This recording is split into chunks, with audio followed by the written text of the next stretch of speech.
Hi పిల్లలు, ఈరోజు story ఏంటంటే ఆపదలో ఉన్నప్పుడు సమయస్ఫూర్తి ఎలా ప్రదర్శించాలి అని. పిఠాపురం అనే గ్రామంలో రాజయ్య అనే వ్యక్తి ఉండేవాడు.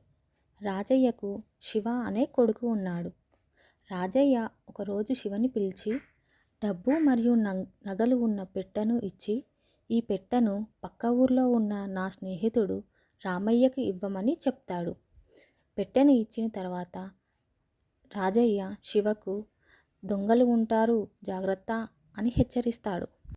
శివ ఆ పెట్టెను తీసుకొని సరే నానా అని చెప్పి పక్క ఊరు బయలుదేరుతాడు. పక్క ఊరు వెళ్ళాలి అంటే అడవి మార్గం గుండా వెళ్ళాలి.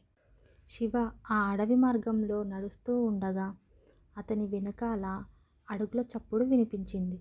శివ వెనక్కి తిరిగి చూడగానే తనను ఎవరో వెంబడిస్తున్నారని తెలుసుకొని భయంతో వేగంగా నడవడం మొదలుపెట్టాడు. అప్పుడు తన వెనకాల అడుగుల శబ్దం కూడా వేగంగా వినిపిస్తుంది.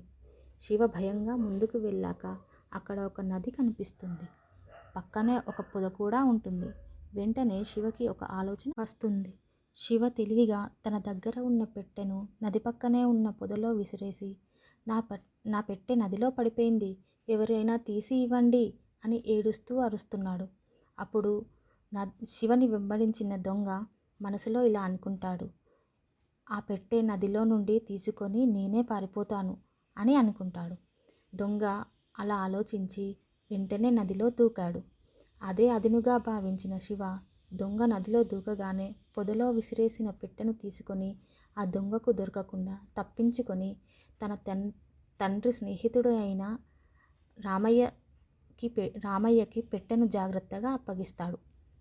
ఈ కథ ద్వారా మీకు ఏం తెలుసుకున్నారు పిల్లలు?